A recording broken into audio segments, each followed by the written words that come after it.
Muy buenos días a todos. Bienvenidos a este webinar sobre la prevención del cáncer cervicouterino. El día de hoy tenemos como objetivo hablar sobre el reciente progreso en la investigación y el conocimiento y sobre los puntos que tenemos pendientes en nuestra agenda para finalizar una buena estrategia de control en países de ingresos bajos y medios para el cáncer cervicouterino. A todos los asistentes, quiero recordarles que deben tener encendidos sus altavoces para escuchar a los presentadores. Recuerden que no podrán utilizar su micrófono, que para hacer las preguntas deben utilizar la ventana del chat que se encuentra en la esquina inferior izquierda de sus pantallas. Y el seminario virtual será puesto a disposición de ustedes en línea. Todas las diapositivas y el audio estarán a disposición de ustedes una vez que hayamos finalizado el webinar. Se compartirá la dirección de web, la URL, a través del boletín electrónico HPV Flash. Si alguno de ustedes aún no se ha registrado en HPV Flash, pueden enviar una solicitud a la dirección de correo que se encuentra en este momento allí en sus pantallas, rho@par.org.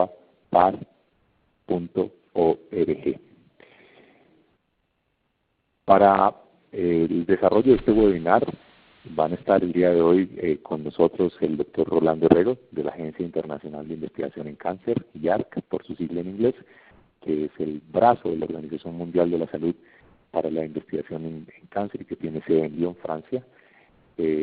Nos acompaña también Francesca Hall de PAF. Quienes no conocen PAF, PAF es una organización internacional que trabaja en el desarrollo de alternativas innovadoras para el mejoramiento de salud de las poblaciones y que tiene sede en Seattle, en Estados Unidos. Desafortunadamente, el doctor Eduardo Franco, por algunas dificultades personales de última hora, no nos podrá acompañar. Sin embargo, el doctor Franco mencionó, estuvo siempre muy pendiente del desarrollo del webinar. Él es catedrático de la Universidad de McGill en Montreal, Canadá. Y finalmente estaré con ustedes yo. Mi nombre es Raúl Murillo. Soy el director del Centro Javeriano de Oncología del Hospital Universitario San Ignacio, adscrito a la Universidad Javeriana en Bogotá, Colombia. Vamos a dar inicio entonces al contenido de este webinar, que básicamente pretende hacer una divulgación de los contenidos publicados en un suplemento especial de la International Journal of Gynecology and Obstetrics. Fue publicado en el mes de julio de 2007. Vamos a hablar de algunos de los tópicos allí contenidos que tienen como propósito hablar, como lo mencioné previamente, sobre los avances recientes en el control del cáncer de cuello uterino y qué es lo que tenemos pendiente en la agenda de los países de recursos bajos y medios para lograr una adecuada estrategia de control. Ustedes pueden conseguir también un resumen en español. La descarga de todos los artículos publicados en este suplemento especial es gratuita y pueden acceder a ella a través de las páginas de las URLs que están descritas en la diapositiva que tienen ustedes en este momento enfrente. Bueno, para empezar a hablar entonces del tema en concreto, es importante resaltar que hoy sabemos qué hacer y tenemos mucha información acerca de cómo hacer las cosas para un mejor control del cáncer de cuello uterino. En los últimos años hemos tenido un desarrollo de investigación importante y algunas de las herramientas que hoy están disponibles es la existencia de vacunas eficaces contra el virus del papiloma humano, que como saben ustedes es la causa fundamental del cáncer de cuello uterino, y también hemos desarrollado herramientas para el tamizaje, la detección temprana de las lesiones precancerosas y para el tratamiento, herramientas que son asequibles, que son viables de ser utilizadas en distintos escenarios, particularmente en los escenarios en los países de ingresos bajos y medios, y que a través de su uso apropiado podemos definitivamente intervenir la historia natural de la enfermedad a fin de evitar el desarrollo del cáncer. Tenemos entonces los conocimientos técnicos, tenemos mucha experiencia operativa que se ha ido ganando en distintos países, en distintos escenarios, y además hemos ido aprendiendo en la medida en que se han ido introduciendo estas nuevas tecnologías acerca de la forma correcta de implementar los programas para el control del cáncer de cuello uterino. Muchas de las personas que trabajan en este campo del control del cáncer cervicouterino han ido aunando esfuerzos y tenemos asociaciones que han ido creciendo en distintos países a fin de poder hacer realidad la implementación de las estrategias de control. Esencialmente tenemos que decir que necesitamos mucha más voluntad política, necesitamos lograr entre toda esta comunidad una mayor influencia en quienes toman las decisiones de carácter de política pública en el campo de la salud, a fin de que podamos tener una mejor implementación de las herramientas que ya existen y que están disponibles. Y sin duda también tenemos un reto importante a fin de lograr estrategias que permitan el financiamiento y la sostenibilidad de la implementación de los programas de prevención a través de la vacunación, de detección temprana a través del tamizaje y obviamente el tratamiento de las lesiones precancerosas del cuello uterino. La visión que planteamos es la posibilidad de que en este momento avancemos hacia la eliminación de la enfermedad. Hace 25 años, tal vez todos ustedes tienen claro, básicamente estábamos ante una situación de resignación. Venimos trabajando con la citología cervicouterina como estrategia de detección temprana, pero los programas basados en citología cervicouterina son de una complejidad importante, difícil de alcanzar para los países de ingresos bajos y medios, y por ello su funcionamiento y su efectividad se pudo observar esencialmente en los países de ingresos altos, en Europa, en Norteamérica, en Australia, pero la mayoría de los países de ingresos bajos y medios realmente no logramos un impacto mayor con los programas de detección temprana basados en la citología cervicouterina, dado en gran medida, como lo expreso, debido en gran medida, como lo expreso, a la elevada complejidad que requieren estos programas para tener una adecuada cobertura, un buen control de calidad y a las múltiples visitas que se requerían para el apropiado seguimiento de las mujeres. Ahora, con las herramientas que están disponibles, creo que podemos visualizar el fin del sufrimiento y la gran mortalidad que ha causado el cáncer cervicouterino en las poblaciones de países de ingresos bajos y medios. Recuerden ustedes que cada 2 minutos muere una mujer a causa del cáncer cervicouterino en el mundo. Cada año tenemos alrededor de 260.000 muertes. La vacunación contra el virus del papiloma humano es una herramienta muy prometedora. Sin embargo, recuerden que necesitamos vacunar mujeres jóvenes y hasta que tengamos un impacto apropiado de esta vacunación en la edad media en donde se produce el cáncer de cuello uterino, vamos a tener una gran cantidad de mujeres que necesitan seguir teniendo acceso a un diagnóstico temprano o a la detección temprana de lesiones precancerosas a fin de evitar la aparición de un cáncer invasor del cuello uterino. Hay una gran cantidad de mujeres en países de ingresos medios y bajos, entonces, que necesitarán la implementación de programas de detección temprana durante las próximas décadas. Estamos hablando de alrededor de 700 millones de mujeres en estos escenarios que se beneficiarán de los programas de detección temprana y que definitivamente no tendrán una cobertura apropiada de la vacunación, aún si lográramos en este momento implementar de una forma más extendida los programas de vacunación. La carga de cáncer cervicouterino, como lo he expresado, recae principalmente sobre los países de bajos ingresos. El 85% de las muertes se presentan en contextos de bajos recursos. Las tasas de mortalidad por cáncer cervicouterino reportadas para el año 2012, que pueden ustedes observar en la gráfica, que se presentan tasas estandarizadas por edad, ven ustedes claramente como la mortalidad en algunas regiones como África Oriental es 18 veces más alta que la mortalidad que se observa en Australia. Y esto habla claramente del cáncer cervicouterino como un indicador de inequidad en términos del acceso de la población a estrategias de control de la enfermedad. Es la causa principal de muerte por cáncer en alrededor de 38 países, la mayoría de ellos ubicados en África, pero también varios de los países de América Latina siguen teniendo el cáncer cervicouterino como la causa principal de muerte por cáncer entre sus mujeres. En estos países de ingresos bajos y medios, las mujeres afectadas por la enfermedad juegan un rol muy importante dentro de su sociedad, lo que implica entonces que más allá de la mortalidad, el impacto del cáncer cervicouterino se extiende al grupo familiar y obviamente tiene un impacto social considerable en nuestras comunidades. Y hay algunos grupos poblacionales, como las mujeres que son portadoras o que tienen infección por el virus de inmunodeficiencia humana, quienes definitivamente tienen un mayor riesgo de contraer la enfermedad y de desarrollarla en etapas más tempranas a lo largo de su vida. Algunas comunidades en donde la prevalencia de infección por VIH es alta, pues tienen obviamente entonces un impacto mayor por esta enfermedad y una representación de impacto social mucho más alta. Con estas palabras introductorias vamos a dar paso entonces a la siguiente sesión de nuestro seminario. La sesión será presentada por el doctor Rolando Herrero. El doctor Rolando Herrero hablará de las herramientas que existen hoy para la prevención.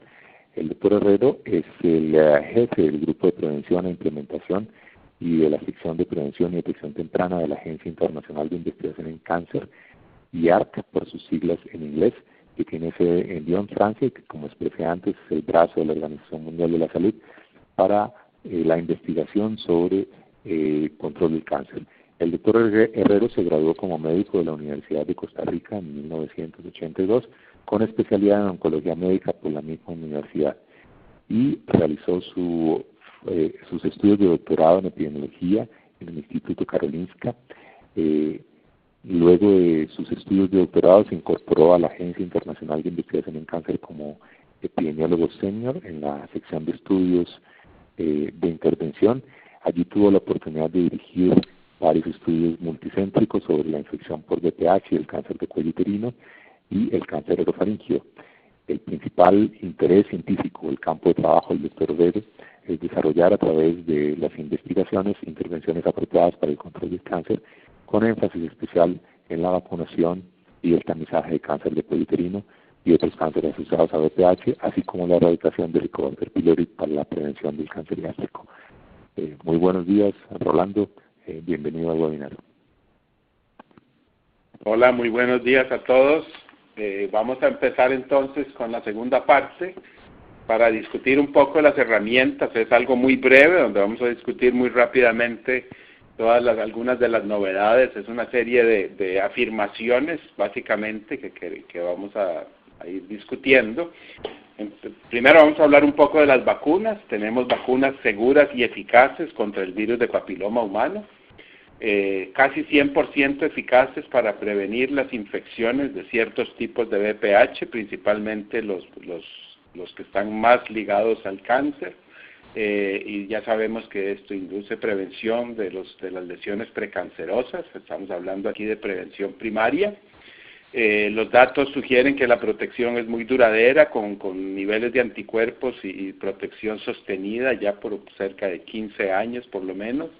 Y no se ha visto que los anticuerpos ni las infecciones nuevas se estén dando en esos grupos vacunados.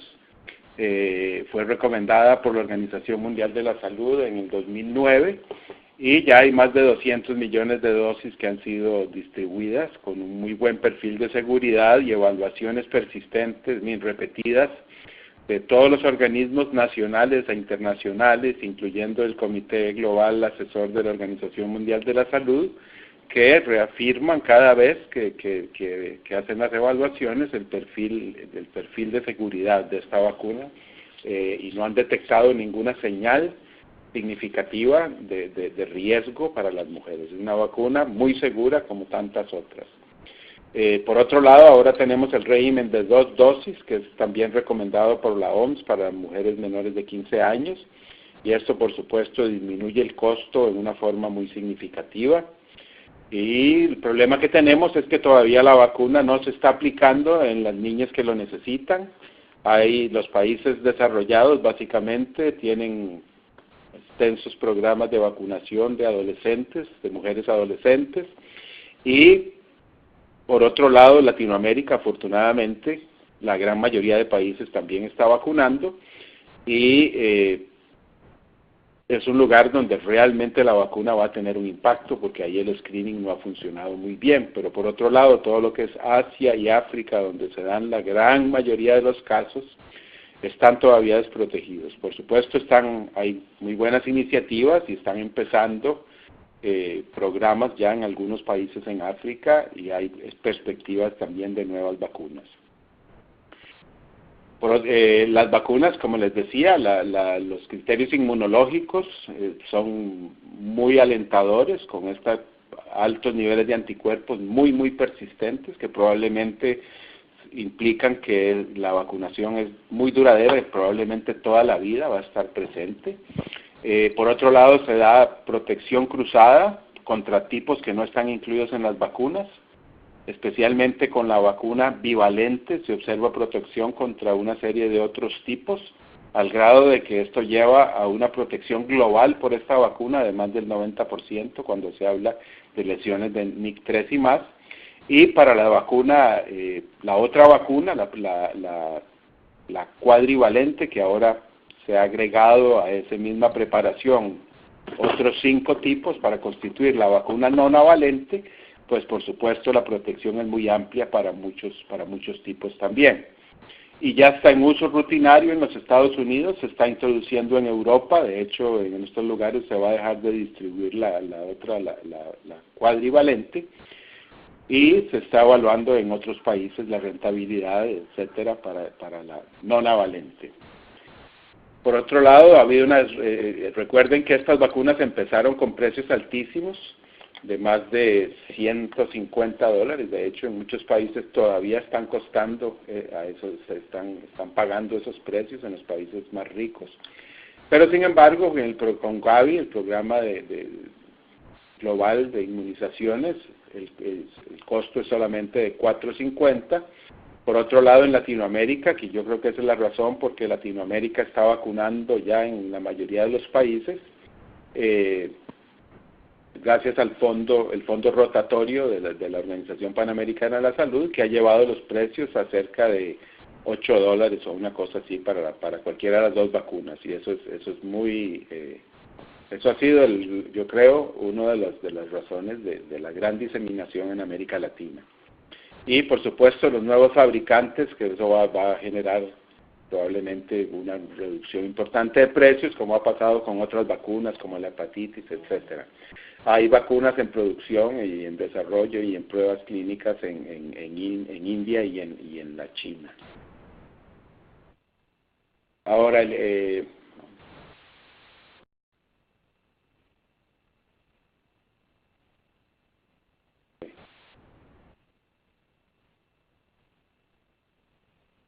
estoy perdido con esos slides. Ya. Bueno, entonces eso es en cuanto al tema de vacunas. Ahora, en cuanto al tema de tamizaje y tratamiento de lesiones precancerosas, la infección por el VPH puede provocar precáncer, ya lo sabemos, ¿no? Y por supuesto llevar a un cáncer invasor. Pero el tratamiento del precáncer es altamente eficaz en la prevención del progreso del cáncer. Esto es lo fundamental y la gran oportunidad que nos brinda esta enfermedad de tener una lesión precancerosa que durante varios años está manifestándose, por lo menos a través de la citología y a través de marcadores moleculares, antes del desarrollo del cáncer. Y si se detecta a tiempo, este precáncer es totalmente curable con métodos relativamente sencillos. Sin embargo, realmente muy pocos países ofrecen programas adecuados de tamizaje. Eso es definitivamente un serio problema, y como lo decía Raúl antes, no ha sido posible hacer programas eficaces en la mayoría de los países en desarrollo por la complejidad de los programas y por las limitaciones propias de la citología, que ya sabemos que eso es un método muy flojo, digamos, muy poco eficaz y poco sensible para detectar las lesiones. Ahora, hay que recordar que, y como lo decía Raúl también, por la transición demográfica, si no aumentamos el tamizaje, para el 2030 vamos a tener un gran aumento de muertes por cáncer, simplemente por el envejecimiento de la población, pero ya tenemos buenas noticias desde el punto de vista de nuevos métodos, aunque por supuesto ningún método va a resolver las deficiencias en el acceso a los servicios de salud y las deficiencias en la organización de los programas. Eso es fundamental y la base de cualquier intervención. Podemos tener el método perfecto, pero si no tenemos toda esa infraestructura, no vamos a lograr nada.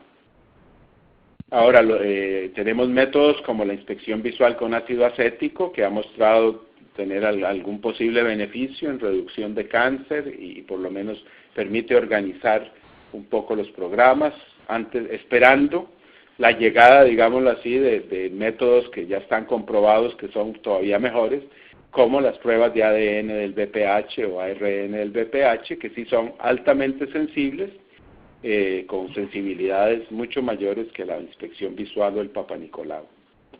Como decíamos, la inspección visual puede ser un punto de inicio para algunos países.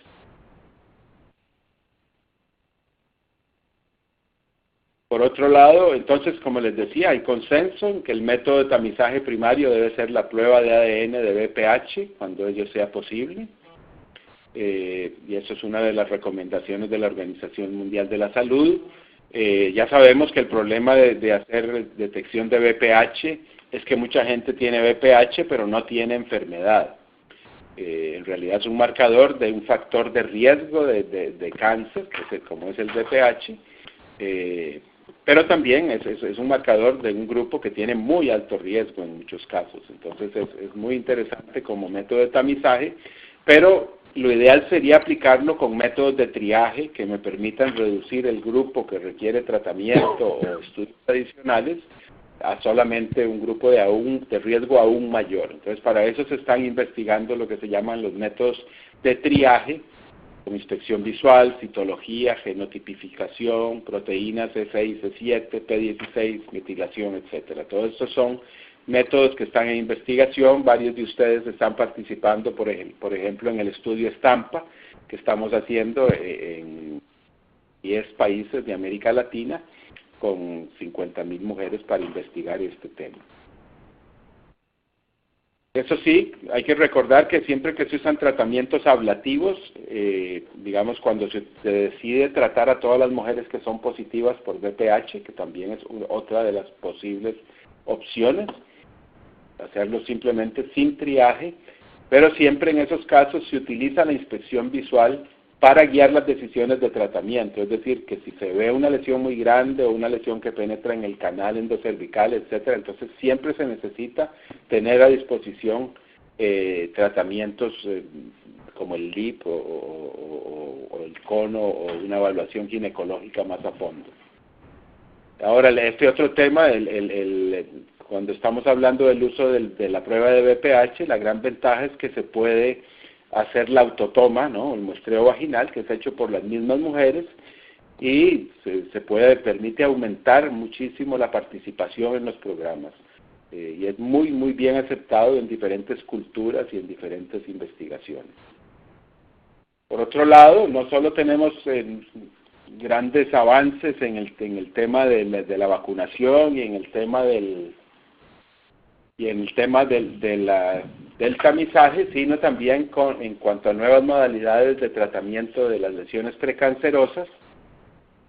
Todavía, como les decía, necesitamos nuevos algoritmos de manejo para resolver el problema de la poca especificidad que tiene la prueba de papiloma, y necesitamos un método que permita el triaje más eficaz.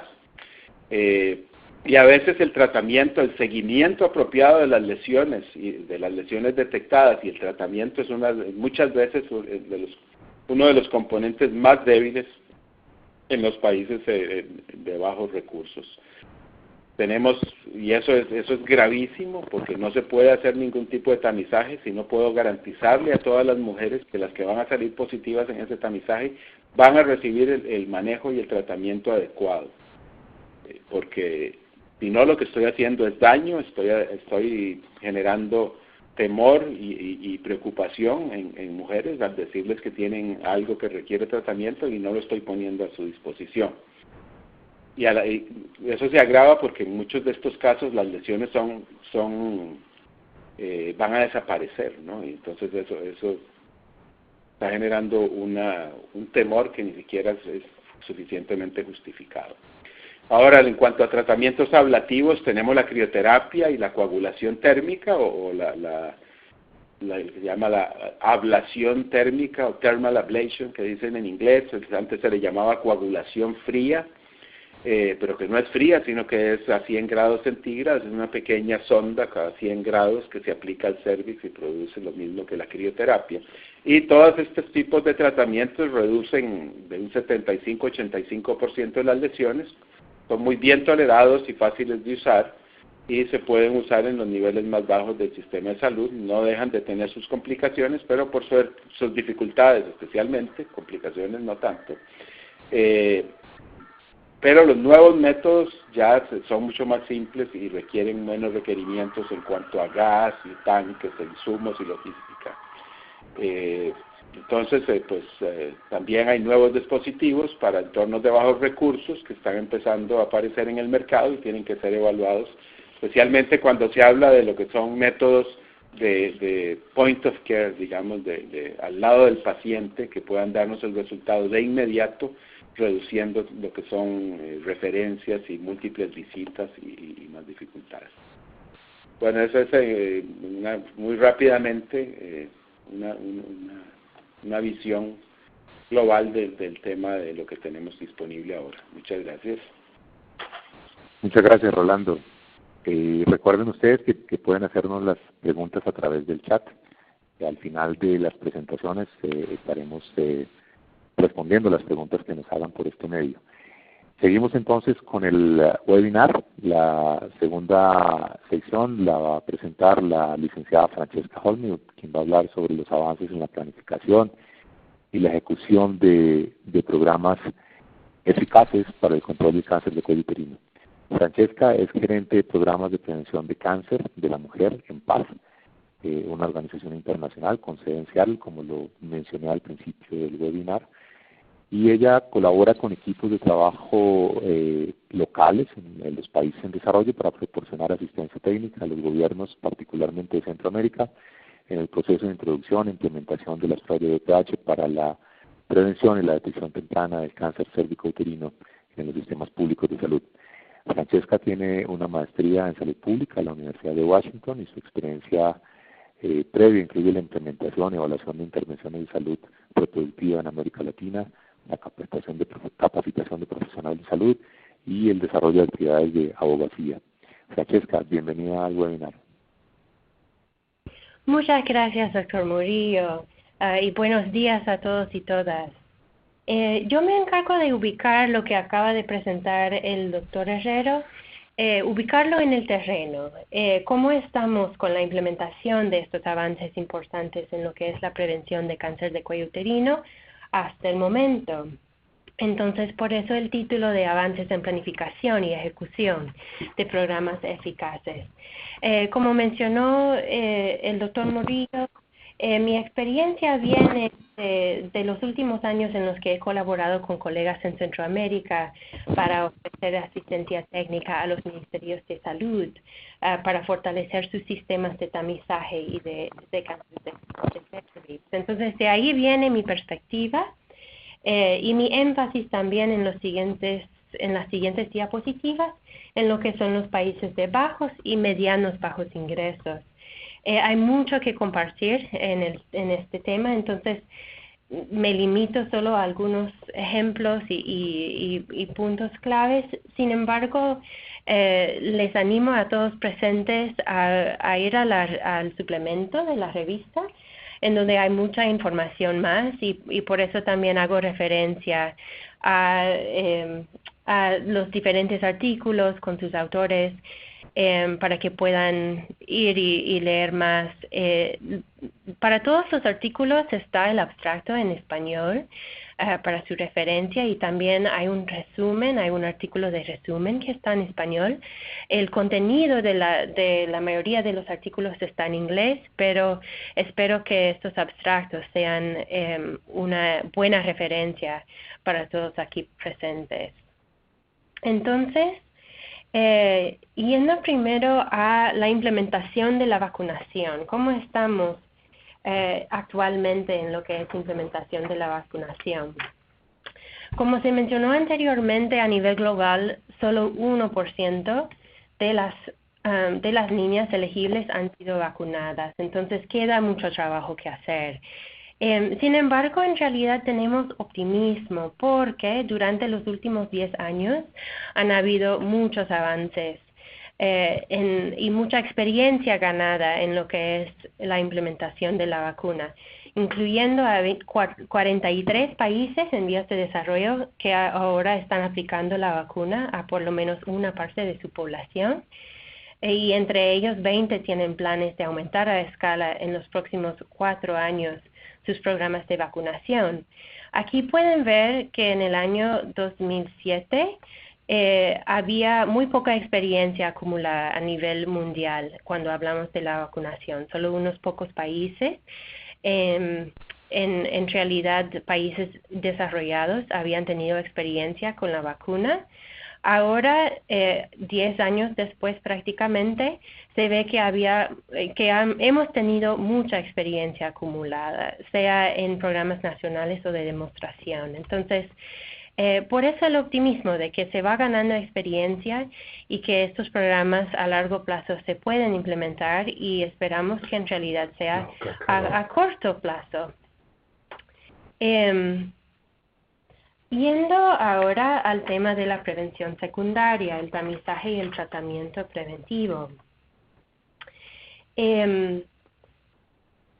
Aquí lo que quisiera señalar es que en varios países en vías de desarrollo se han implementado programas pilotos de tamizaje con IVA o con pruebas de VPH, entonces también acá tenemos mucha experiencia acumulada y poco a poco los países van viendo cómo aumentar sus programas a escala. Y entre los países de bajos y medianos bajos ingresos, hay algunos países que están en el proceso de aumentar sus programas de tamizaje a llegar a escala, sea a nivel nacional o a nivel de provincia o de departamento. En Zambia y Bangladesh se ha tenido experiencia en lo que es IVA y en aumentar su programa de IVA a nivel poblacional. Y en los países centroamericanos se está en el proceso de aumentar a escala sus programas de prevención de cáncer cuello uterino utilizando pruebas de VPH. Algunas estrategias comunes que se han implementado para ir aumentando a escala estos programas de tamizaje y de tratamiento son, por ejemplo, iniciar con un piloto, simplificar algoritmos de seguimiento y de tratamiento, como mencionó el doctor Herrero, la importancia de tratar a esas mujeres que han sido tamizadas. Y también ha sido importante en todos estos ejemplos fomentar la voluntad política para poder ir implementando y aumentando estos programas a escala. También hemos visto retos. Retos comunes entre todos estos ejemplos incluyen mantener personal capacitado, garantizar el seguimiento y el tratamiento sigue siendo un reto, aunque eso se va mejorando, y el monitoreo y control de calidad. Estos son algunos temas comunes que vemos en los países donde se está aumentando a escala. Quisiera mencionar que, como mencionó el doctor Herrero, el autotome representa en realidad una oportunidad importante cuando hablamos de implementación de pruebas de VPH. Y aquí tenemos una foto que viene de Guatemala, donde vemos una mujer con su cepillo y su tubo en su lugar de trabajo, está en el mercado, donde va a poder ir a un lugar privado y tomar su propia muestra. Entonces, eso para mencionar algo de las experiencias que se han tenido. Quería mencionar también que según modelos, cada mejora en el sistema de tamizaje y tratamiento de cáncer de cuello uterino lleva a reducir la enfermedad. Antes pensábamos que se tenía que llegar a una cobertura del 80% para poder ver una reducción en la enfermedad de cáncer de cuello uterino. Ahora, según modelos, vemos que si se mejora el sistema de tamizaje, no necesariamente se tiene que llegar a tan alta cobertura para realizar una ganancia o una reducción en lo que es la enfermedad de cáncer de cuello uterino. Y pueden ver, para mayores detalles, pueden ver los artículos aquí mencionados en el suplemento. Y ahora voy a hacer una breve pausa. I'm sorry to interrupt. Operator, can you please dial Dr. Murillo back in? He's lost his line. Thank you. Okay. Muchas gracias. Vamos a Certainly, I'll do that for you. Thank you. Vamos a ir a la siguiente diapositiva. Otras experiencias que consideramos importante mencionarlas cuando hablamos de programación eficaz de programas de prevención de cáncer cuello uterino es la experiencia ahora acumulada en lo que es integración de servicios. La integración de servicios de cáncer de cuello uterino integrados con servicios de VIH o de planificación familiar u otros servicios, ofrece muchos beneficios potenciales cuando hablamos de prevención de cáncer cuello uterino. Podemos ver que puede haber mejor calidad de atención, más aceptación de servicios de salud sexual y reproductiva, programas pueden ser más costo efectivos y se ve que puede haber más satisfacción de la usuaria. Tenemos algunos ejemplos donde se ha integrado servicios de prevención de cáncer cuello uterino entre otros servicios. Algunos ejemplos, por ejemplo, de Uganda, donde se aumentó tanto la aceptación del tamizaje y métodos de planificación familiar, es decir, que la aceptación de los dos tipos de servicio se aumentó cuando se combinó, se integró los dos servicios. En Zambia, Malawi y Botswana se ven ejemplos donde se aumentó el tamizaje entre mujeres VIH positivas cuando se integró este servicio, y eso en una población de riesgo es significativo e importante. Es importante mencionar que la integración debe reflejarse en todas las dimensiones del sistema de salud. No puede ser solo a nivel de servicio a la usuaria, sino que también se tienen que integrar estos procesos de planificación, procesos de adquisición, de evaluación de datos, por ejemplo. Entonces la integración debe reflejarse en muchos niveles y pueden ver mayores detalles también en el suplemento de la revista. También cuando hablamos de programación eficaz es importante mencionar datos y sistemas de datos. En general, como bien conocerán muchos de los participantes que están unidos hoy en día, en general en los países en vías de desarrollo hacen falta sistemas de información, datos suficientes y confiables, y no solo en cáncer de cuello uterino, sino en muchos elementos del sistema de salud en los países. Para dar un ejemplo, bueno, los limitantes a los sistemas de datos son varios, pero para darle un ejemplo, un reto es poder seguir a la paciente que sale positiva en su tamizaje, poder seguirla hasta su tratamiento, con todo lo que eso implica. Entonces, se presentan varios limitantes, sin embargo, también hemos visto avances recientes en lo que son, por ejemplo, sistemas electrónicos, incluyendo plataformas abiertas que se pueden adaptar e implementar.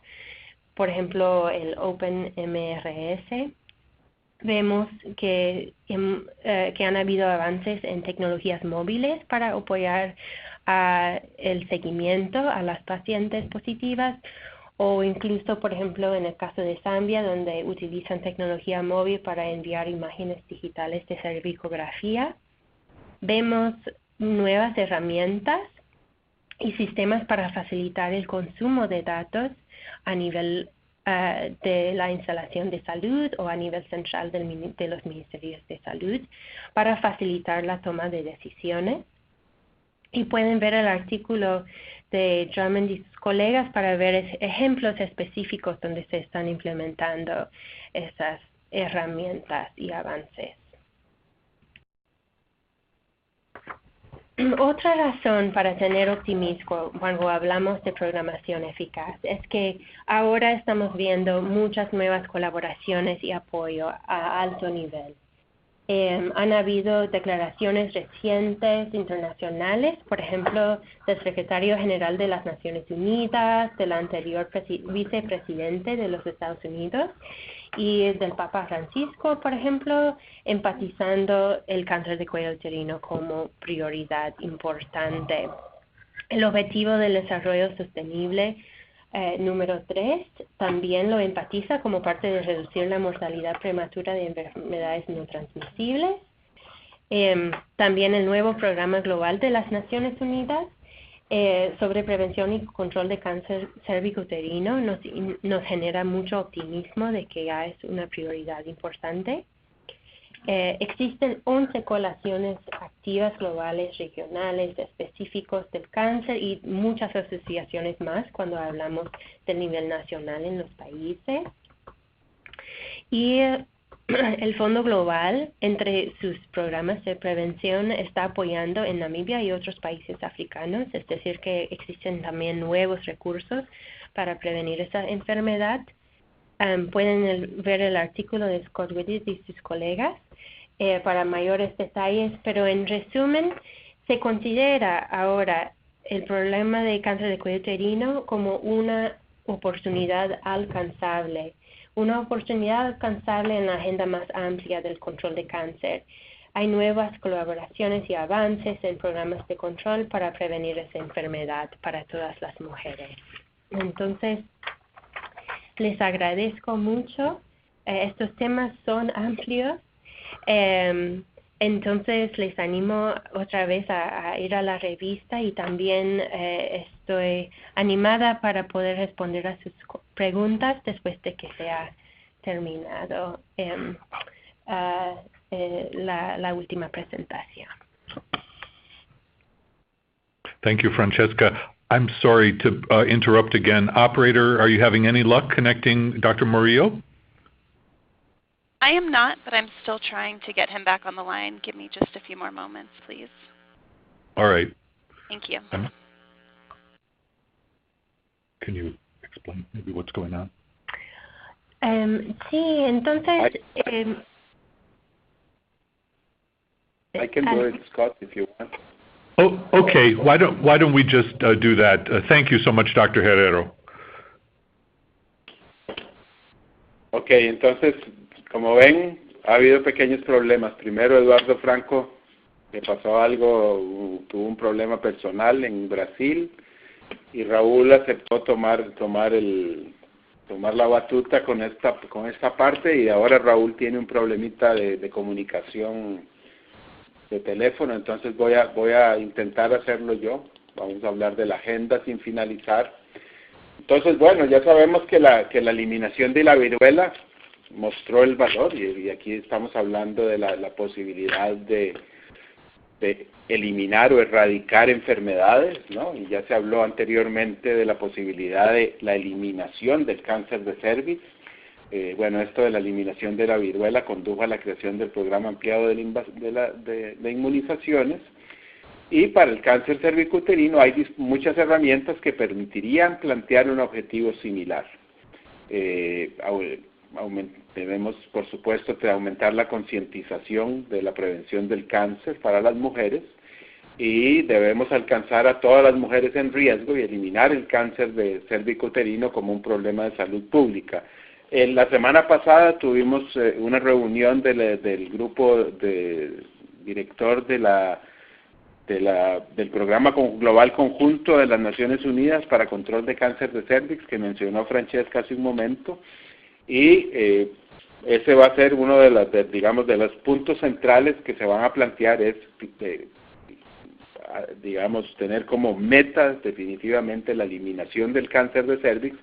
Y el criterio de eliminación está muy bien definido por la Organización Mundial de la Salud. Lo que se llama eliminación de una enfermedad, hay un proceso para generar los criterios y las definiciones exactas de lo que se va a considerar eliminación para cada enfermedad. Entonces vamos a iniciar ese proceso para definir esos criterios de manera que los países tengan eso como meta y de cierta manera se vayan certificando los países como países que han eliminado el cáncer de cervix. Yo creo que eso puede dar un nuevo incentivo también a esta pelea.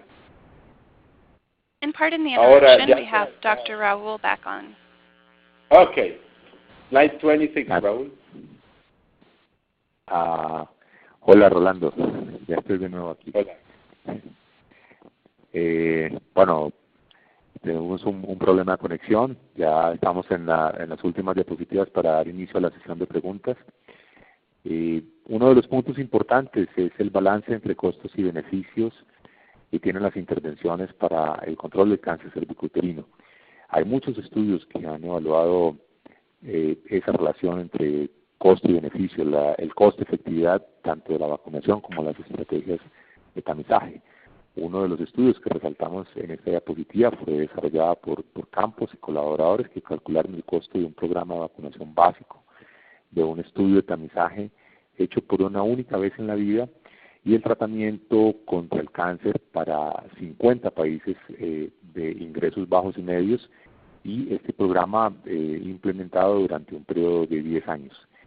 Los cálculos que ellos presentan muestran que se necesitarían alrededor de 3.000 millones para vacunar a 160 millones, 3 millones de dólares para vacunar a 160 millones de niñas con 2 dosis de la vacuna y examinar y tratar alrededor de 170 millones de mujeres.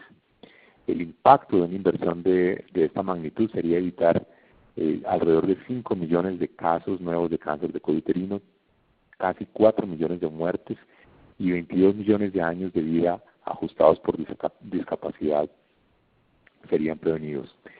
La conclusión clara del trabajo es que una inversión en prevención puede evitar una carga sustancial de la enfermedad, a la vez que resulta muy valioso, obviamente, esta inversión para la mejoría de las condiciones de salud de las poblaciones, y como expresamos al inicio de nuestra presentación, el impacto o la repercusión social que tiene particularmente el salvar la vida de mujeres que juegan un rol importante dentro de la sociedad, más allá de la esfera personal, en la esfera familiar y en algunos otros campos de la esfera social.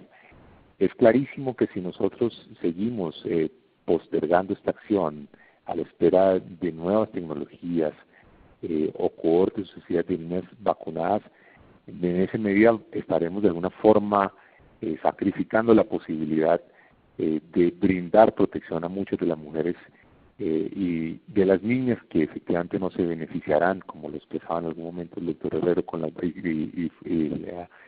Francesca, que no se beneficiarán con las vacunas contra el virus del papiloma humano. Así que el llamado a todos quienes trabajamos en este campo es que aunemos esfuerzos para lograr la implementación de acciones inmediatas.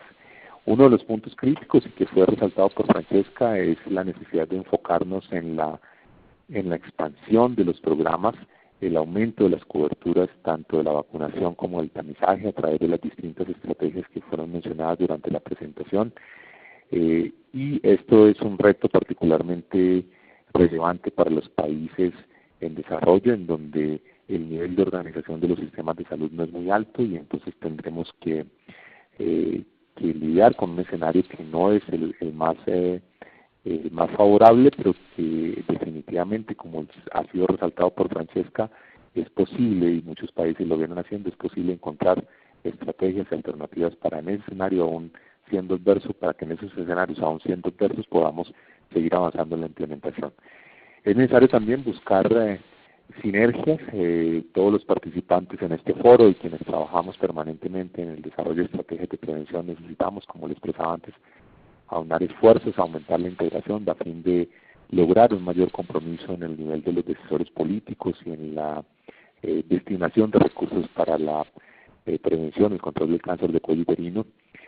Como se ha manifestado previamente tanto por Rolando como por Francesca, no es suficiente solo acceder al tamizaje, o sea, el hecho de implementar las pruebas de tamizaje y lograr mayores coberturas no va a tener ningún impacto si no establecemos un vínculo claro entre el tamizaje y el tratamiento, y creo que este ha sido uno de los problemas grandes que hemos tenido en países en desarrollo. Hemos tenido un énfasis muy grande en las coberturas de tamizaje, pero nos hemos preocupado poco por qué hacer con las mujeres que resultan positivas al tratamiento, y hoy tenemos herramientas, como ya fueron discutidas a lo largo de la presentación, que nos permiten mejorar ese vínculo.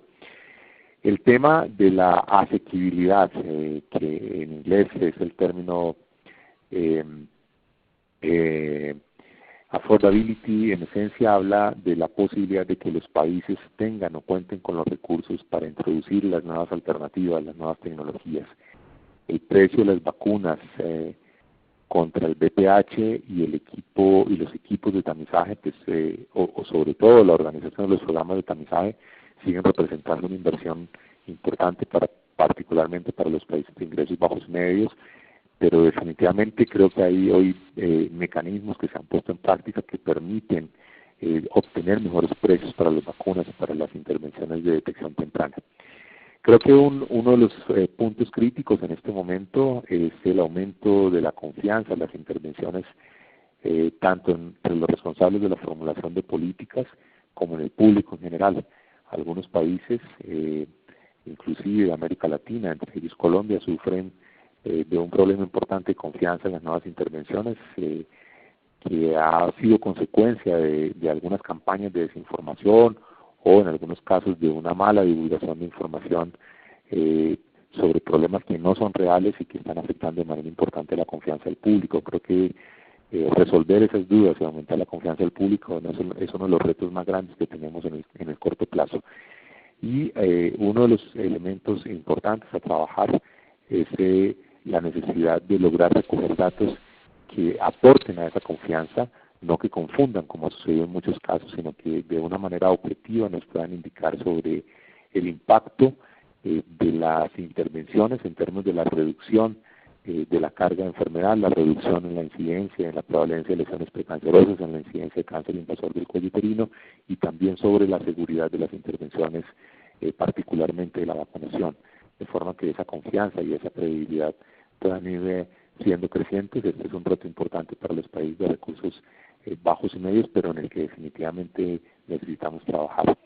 Y no podemos olvidar que a pesar de que todas las intervenciones que hemos estado mencionando durante el webinar apuntan particularmente a la prevención y a la detección temprana, las mujeres que son diagnosticadas con cáncer invasor del cuello uterino necesitan acceder a un tratamiento apropiado, y ese tratamiento, entre más temprano se dé, pues también va a tener un mayor impacto en la calidad de vida de las mujeres y en la posibilidad de tener una supervivencia más prolongada. Con esta información terminamos nuestras presentaciones. Muchísimas gracias de nuevo a Rolando y a Francesca, y damos paso entonces a la sección de preguntas y respuestas.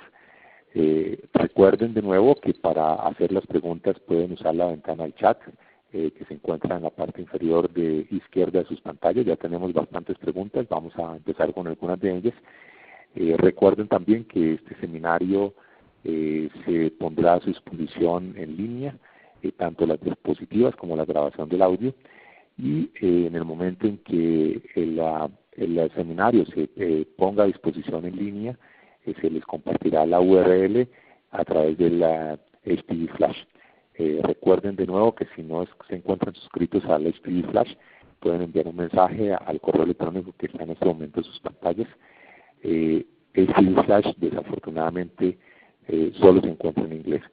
Vamos entonces a ir con algunas de las preguntas. Tenemos una cantidad importante de preguntas. Hay algunas que se presentaron durante las charlas iniciales. Rolando, hay algunas inquietudes que se presentan acerca de la implicación que podrían tener de los tipos virales diferentes al 16 y al 18, y hay algunas inquietudes en relación con la duración de la protección cruzada de la vacuna. No sé si podrías hacer algún comentario al respecto. Sí, bueno, yo vi el comentario, sí, de Diana Guarneros. En realidad hay una última publicación con los datos finales del estudio de la vacuna bivalente que mostró esa protección de 90% contra NIC3. Y después hubo una publicación que mezcló una serie de cohortes diferentes y de ensayos clínicos diferentes y sobrepuso las duraciones de seguimiento en el que parecía que había una reducción de la protección cruzada de la vacuna bivalente. Y ha sido muy controversial, y eso ha sido, es decir, en realidad, para decirlo así, ha sido parte de las discusiones entre las compañías farmacéuticas, porque imagínense que si hay una vacuna no navalente y la otra está diciendo que con solo los dos tipos ya logra protección cruzada muy alta, pues eso genera un cierto grado de fricción, hay discusiones importantes, ¿no? Pero en realidad, pues sí está visto que hay protección cruzada y los niveles de anticuerpos son muy sostenidos en el tiempo, y todavía tenemos la esperanza de que puedan existir varias vacunas en el mercado que tengan protección parecida. De hecho, bueno, todavía la recomendación de la OMS es que se utilice cualquiera de las dos vacunas disponibles, ¿no? Todavía no se ha incluido en eso el posible impacto de la vacuna nonavalente. Por supuesto que los otros tipos virales tienen que ver, porque hay un porcentaje de casos que no se van a prevenir con el 16 y el 18. Entonces, por supuesto, una vacuna de amplio espectro es lo que queremos para entonces decir, bueno, ya no tengo que seguir haciendo tamizaje. Sin embargo, el porcentaje de casos por otros tipos es relativamente bajo, dependiendo del lugar, bueno, entre 20, 30, 40%. Por eso esperemos que la vacuna nonavalente y que la otra de verdad sea protectora y se sigue demostrando esa protección cruzada. Hay otras vacunas en desarrollo, por ejemplo, las que son basadas en L2, que se supone que son de una muy amplia protección cruzada contra cualquier tipo, incluso tipos de la piel, etcétera, y eso sería probablemente a largo plazo una solución mucho más interesante para poder decir, bueno, ya voy a deshacer completamente el problema.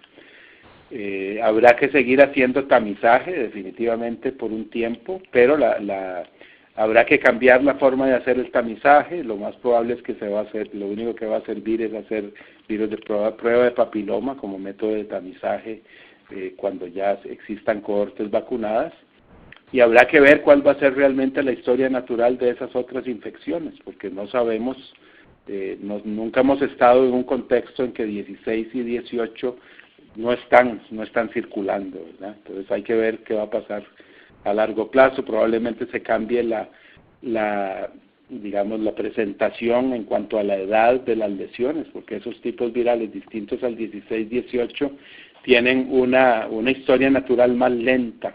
El 16 ataca muy rápido y entonces produce las lesiones, digamos, pocos años después de la infección, pero estos otros tipos puede ser que cambien completamente ese panorama desde el punto de vista de la edad de ocurrencia de las lesiones. Queda mucho por aprender sobre ese tema de historia natural de infecciones diferentes al 16-18.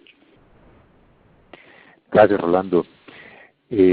Tuvimos algunos comentarios durante el webinar acerca de las dificultades que se están presentando para la expansión y la implementación de los programas. Sin embargo, hay algunas preguntas que siguen insistiendo en si la efectividad es tan alta, ¿por qué no tenemos todavía una expansión más grande de la vacunación, si los resultados son tan alentadores?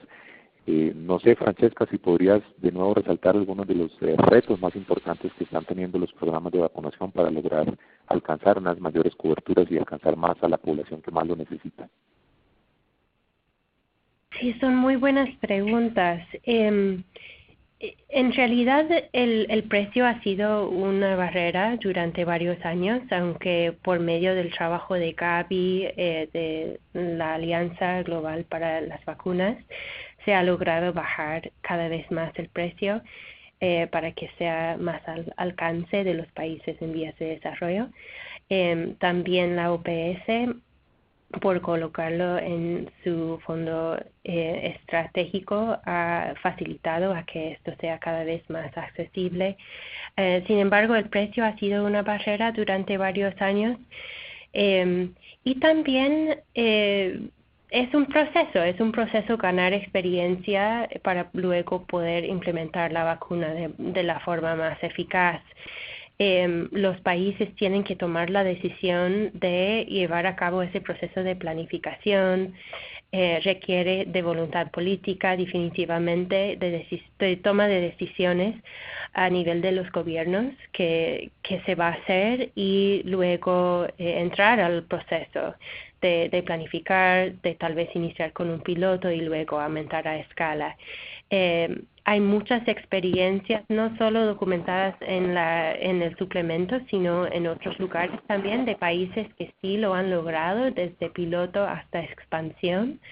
Entonces, en esa literatura hay lecciones aprendidas importantes que pueden ver otros países, otros ministerios de salud o tomadores de decisiones para poder apoyar a este proceso en otros países que desean tomar la decisión y seguir adelante con esa estrategia.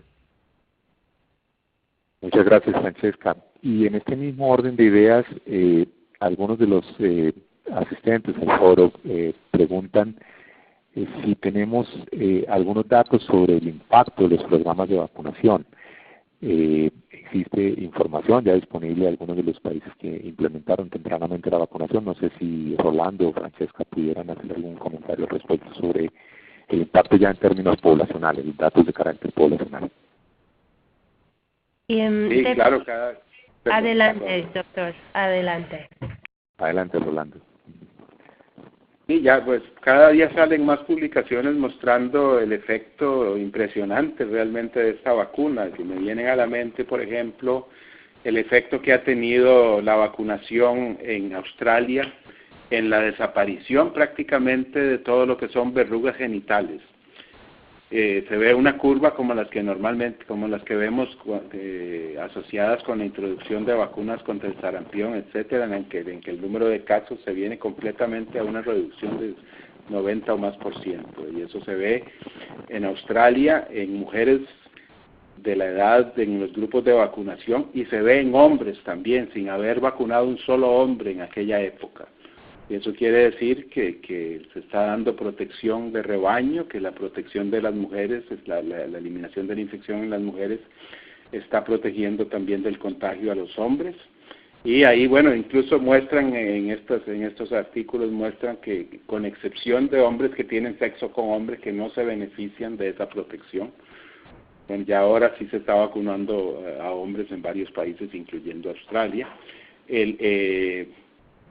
Hay datos de Estados Unidos en encuestas de prevalencia de tipos virales que muestran reducciones muy importantes entre el antes y el después en la prevalencia de infecciones por HPV tipo 16 y 18. Incluso a pesar de que la cobertura de vacuna en Estados Unidos es relativamente baja, la reducción en la prevalencia de 16 y 18 parece ser incluso mayor que lo que uno esperaría con la cobertura que se tiene de vacunación. Hay datos de Escocia, por ejemplo, que han mostrado incluso a nivel poblacional en las cohortes vacunadas reducción. Hay un estudio, por cierto, con vacuna bivalente que mostró reducción no solo en los tipos 16, 18, sino también en los tipos que se supone que vienen dados por la protección cruzada de esa vacuna. Hay reducción en Australia de NIC2 en las cohortes vacunadas, muy clara. Estamos todavía, por supuesto, se está vacunando gente joven y todavía no han llegado a la edad de desarrollar el cáncer. Y además, en los países donde estamos vacunando, desgraciadamente, no desgraciadamente, está muy bien, pero no tenemos el impacto directamente en cáncer porque ahí las mujeres ya estaban protegidas. Estamos vacunando grupos que ya tenían protección por el Papa Nicolau, y por los programas extensos de tamizaje que tienen los países desarrollados. Vamos a ver en Latinoamérica, posiblemente va a ser donde vamos a poder ver un impacto más ya en lesiones más avanzadas, pero también va a tomar tiempo porque estamos apenas empezando. Francesca, ¿algún comentario adicional? Solo para mencionar que también se han documentado varias experiencias en lo que es la implementación y estos se pueden encontrar en el sitio de web de rho.org. Ahí se pueden ver también casos documentados de países donde lo han implementado. Más que nada son experiencias de proceso, no tanto de impacto, pero puede haber información interesante para los que están considerando implementación de la vacuna. Muchas gracias, Francesca. Tenemos varias preguntas relativas a la eficacia, a la efectividad de los tratamientos ablativos de las lesiones precancerosas del cuello uterino y de los programas particularmente de Ver y Tratar.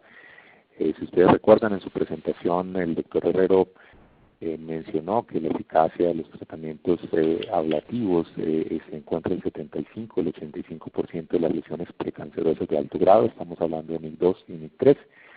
Usualmente esta eficacia se valora un año después del tratamiento, aunque no hay una uniformidad en los estudios. Algunos la valoran un poco de una forma un poco más temprana. En términos generales, la eficacia estamos mencionando, 75-85%, se acompaña de una muy baja incidencia de eventos adversos con este tipo de tratamientos. Usualmente están por debajo del 1%. Las mujeres pueden presentar alguna sintomatología posterior al tratamiento que es normal y que va a desaparecer sin mayor problema, como la presencia de flujo vaginal, pero los hallazgos de eventos mayores como enfermedad pélvica inflamatoria o estenosis del cuello uterino realmente son muy poco frecuentes, y es la razón por la que en los análisis de la relación costo-beneficio se termina recomendando, si los países no tienen la posibilidad de implementar tratamientos excisionales con el asa del hipo o la conización, pues que pudieran utilizar estos métodos con un buen balance entre costo y beneficio. No sé, Rolando y Francesca, si ustedes tendrían algún comentario adicional acerca de la eficacia y la seguridad de los tratamientos ablativos y las estrategias de Ver y Tratar.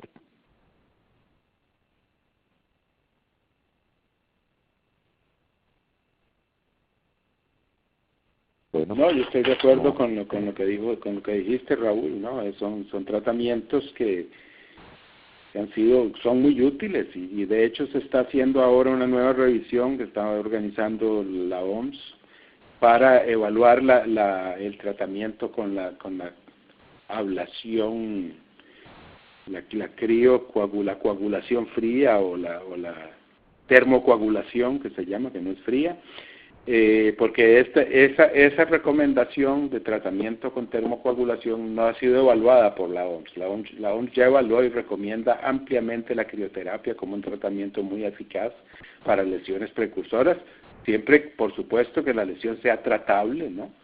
De acuerdo a los criterios clínicos que están muy bien definidos, pero no se incluyó en la recomendación la termocoagulación de que estamos hablando, y entonces es muy importante que se está haciendo esta iniciativa, ya Raúl está participando también, para hacer una evaluación bien detallada, de manera que se pueda incluir en las guías este nuevo método, porque los nuevos equipos estos equipos de termocoagulación no requieren gas, y ahora incluso vienen en versión de baterías. Entonces, con una sola una recarga de batería, se pueden hacer 10 tratamientos y cosas así que facilitaría muchísimo, porque la crioterapia ha sido muy difícil de implementar por el manejo de los grandes tanques de gas, etcétera. Sí, este comentario es importante, las alternativas que se están valorando y tratando de comparar su eficacia con la crioterapia, que es un método aceptado y ampliamente utilizado en muchos países del mundo, incluyen esta termoablación o coagulación térmica, y algunos de los participantes en el foro han preguntado sobre una tecnología que se denomina el CryoPen, que en esencia es también, a diferencia de la temperatura de 100 grados que mencionó Rolando, para la termoablación o coagulación térmica, el CryoPen también es un tratamiento por congelación de las lesiones del cuello uterino. Sin embargo, a diferencia de la crioterapia convencional, el CryoPen no requiere del tanque de gas, también funciona con electricidad, de manera que podría ser conectado a una fuente de luz y de esta forma se facilitaría mucho el acceso a regiones distantes. Algunas diferencias operativas entre los tratamientos, si algunos de los asistentes al foro recuerdan, se requiere de 2 aplicaciones de 3 minutos con un intervalo de 5 minutos entre ellas para la crioterapia convencional. Esa es la forma con la que se hace el tratamiento de crioterapia. El tratamiento con cardiopén, debido a la profundidad de la necrosis que produce en el cuello uterino, se está proponiendo como una única aplicación de 5 minutos. Y la termoablación, además de las ventajas que ya ha mencionado Rolando, del hecho de también tener una fuente de luz, y en algunos casos existen ya dispositivos con una batería, es decir, ni siquiera se necesitaría una fuente de luz en el sitio de aplicación. En la termoablación lo que se propone es una aplicación de 40 segundos y bueno, lo que se está en este momento es tratando de evaluar si estas alternativas tienen un resultado de eficacia similar a la crioterapia, y de tenerlo representarían una ventaja importante para el acceso a tratamiento a muchas mujeres en distintas regiones del mundo que se encuentran distantes y que tienen baja disponibilidad de recursos. Hay algunas preguntas adicionales en relación con el desempeño de las pruebas de detección temprana alternativas. Particularmente se pregunta si la sensibilidad y la especificidad de algunas de las pruebas por autotoma o de la sensibilidad y la especificidad de las pruebas rápidas es igual o es diferente de las pruebas de BPH convencionales. No sé, Rolando, si podrías comentarnos algo al respecto.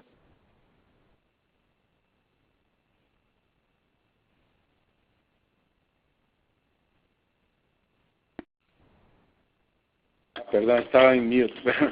No, creo que no habría nada más que agregar, está muy claro, ¿no? Rolando, hay algunas preguntas sobre las nuevas alternativas o las alternativas que se plantean con las pruebas de BPH, particularmente las pruebas por autotoma y las pruebas rápidas, algunas de las que se han denominado point of care, que incluyen, entre otras, bueno, lo que se comercializa como Clear HPV, o algunas pruebas como las del Kinexo, del CETIP o el OncoE6. Y la pregunta particularmente es si el desempeño de estas pruebas es similar o es diferente frente a las pruebas convencionales de BPH.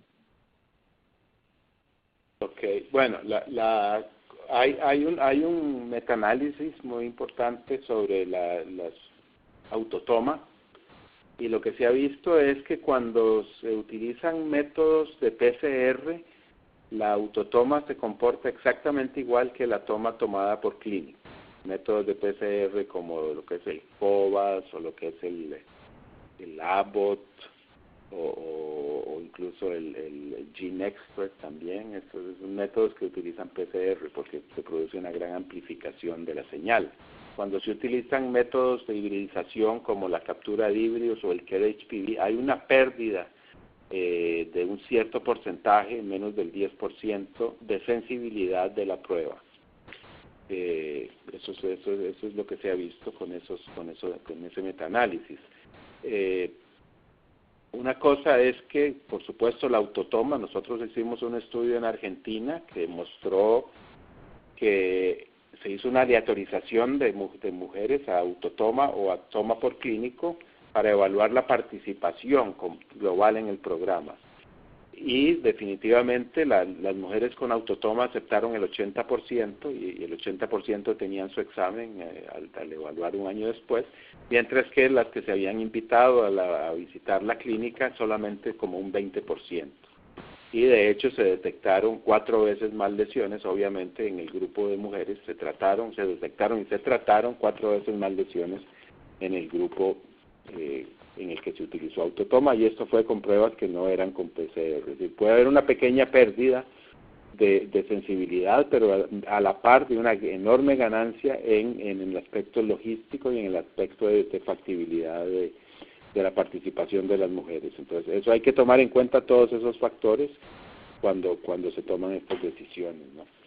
En cuanto al KRHPV, comparado con la captura, por ejemplo, con su prueba de referencia, que es la captura de híbridos, porque es la misma metodología, también hay una leve pérdida de sensibilidad en algunos estudios, y no, digamos, hay ciertas dificultades técnicas también para la implementación, pero que se pueden subsanar.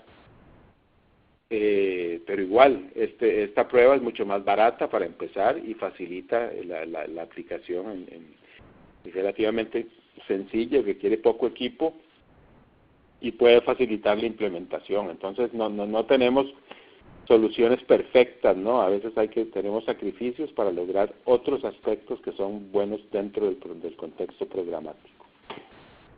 Sí, yo diría... Okay. Sí, Adelante, yo agregaría... Gracias, doctor Murillo. Sí, yo agregaría, pues daría eco a lo que acaba de decir el doctor Herrero, que del lado programático esas consideraciones son importantísimas, en el sentido de que ganar cobertura es sumamente importante poder superar barreras de infraestructura y ofrecerles a las mujeres una opción que les agrada, que les llama la atención. Todos estos son ventajas importantes cuando hablamos de autotoma, que en realidad nos facilita llegar a las poblaciones que más necesitan el tamizaje. En Centroamérica lo que hemos visto es que con el método de autotoma, con las pruebas de BPH, se está llegando a mujeres que nunca se habían tamizado anteriormente, a pesar de que en estos países habían programas de Papa Nicolau y en ciertos casos también de IVA, pero con el autotoma en realidad se está llegando a la mujer con mayor riesgo. Entonces, eso hay que tomarlo en cuenta. Del lado programático hay muchas ventajas. Incluso se puede tamizar a 100 de mujeres en un solo día en forma de jornada con personal que tiene un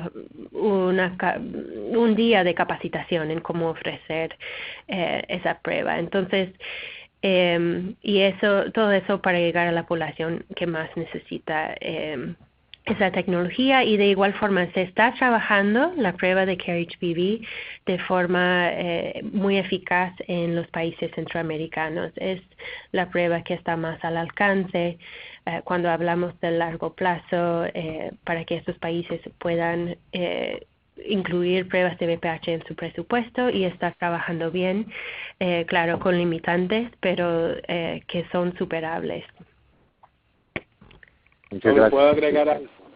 Sí, claro. Adelante, Rolando. Porque, digamos, este es un tema, recuerden que ¿verdad? A veces estos sacrificios tienen que ver con problemas de precio, ¿no? Lo cual es muy lamentable también.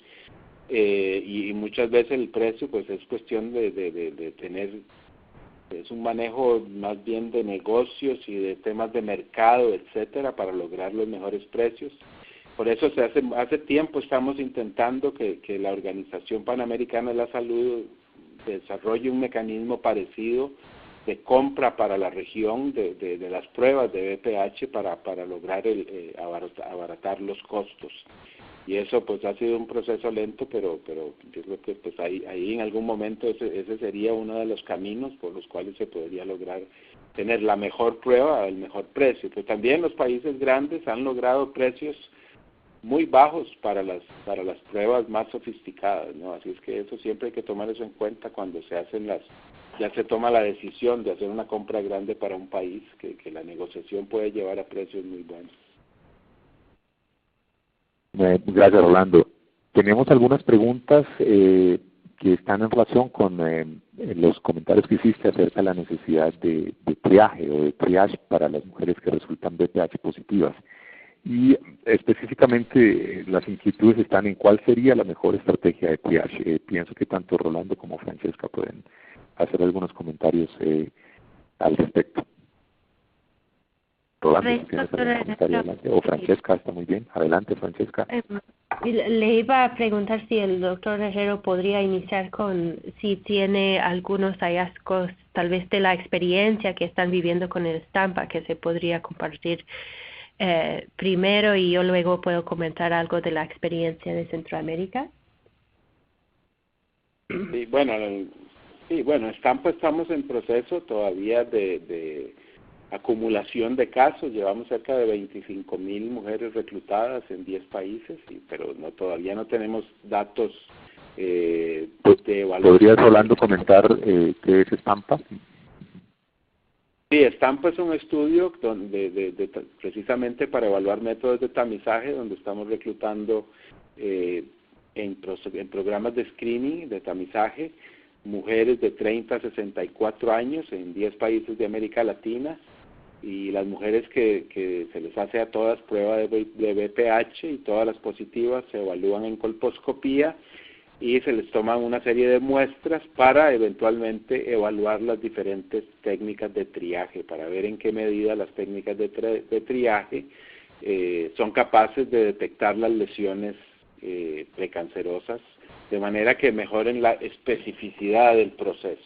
Y esto tomando como base la misma muestra que se toma para la prueba de BPH, de por ejemplo las pruebas moleculares, lo que representan es hacer ahí la prueba molecular en las que salen positivas.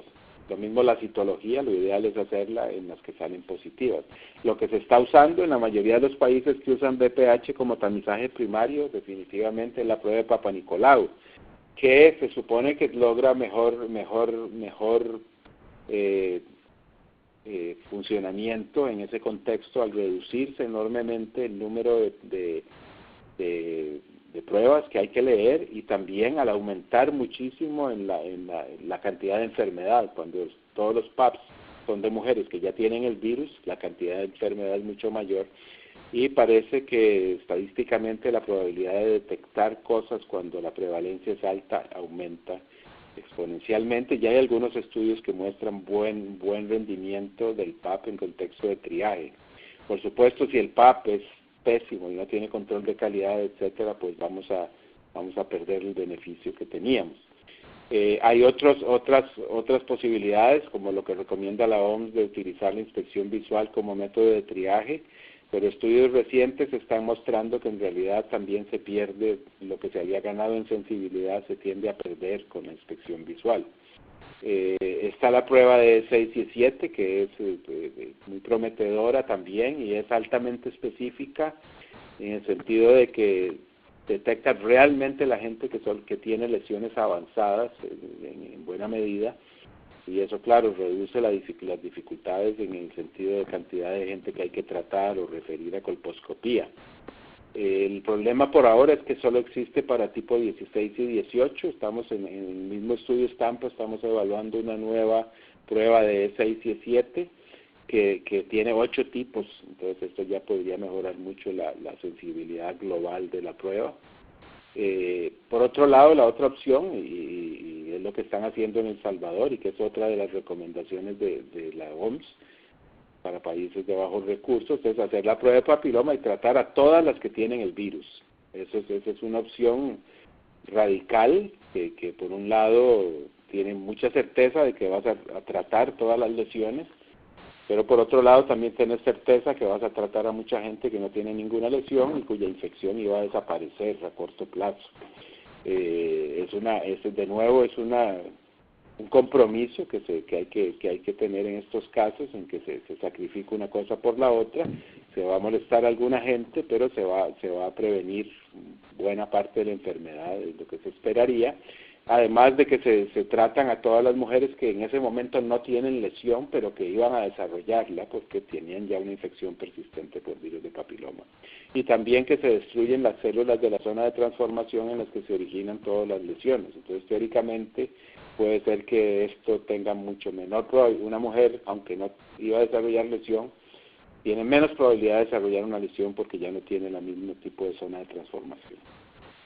Muchas gracias. Y hay muchos otros métodos que están en desarrollo, ¿no?, de diferentes tipos.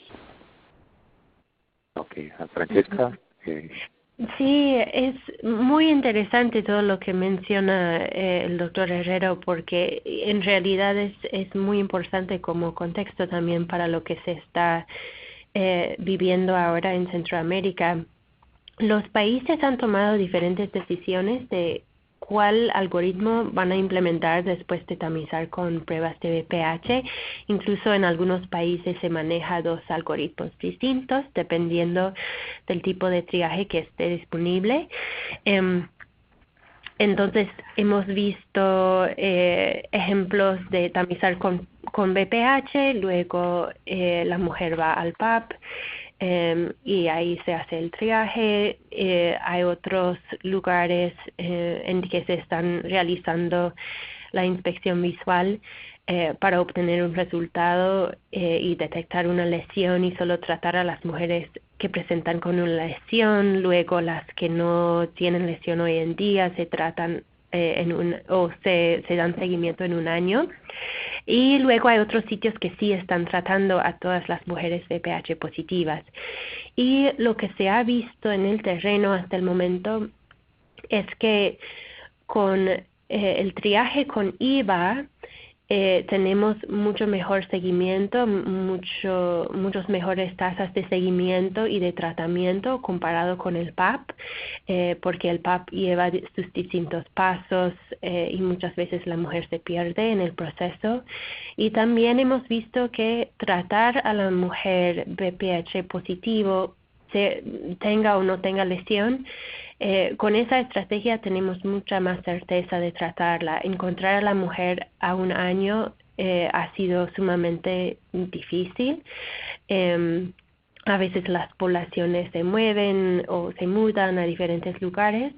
Entonces, los países tienen que analizar esas opciones y tomar la decisión que sea mejor para el país o incluso para el departamento o la provincia, y analizar los resultados y luego ver si se ajusta o si se cambia un poco el algoritmo o si se decide ir con otro algoritmo. Lo que sí hemos visto también es que tratar a todas las mujeres VPH positivas incluso es más costo efectivo cuando hacemos modelos de seguimiento. Entonces, hay muchos factores que considerar y es decisión de cada país. Lo que hemos visto hasta el momento es que o por el IVA o por la ruta de tratar a todas las mujeres VPH positivas, tenemos mucha más certeza de que la mujer llegue a su tratamiento, así como explicó el doctor Herrero.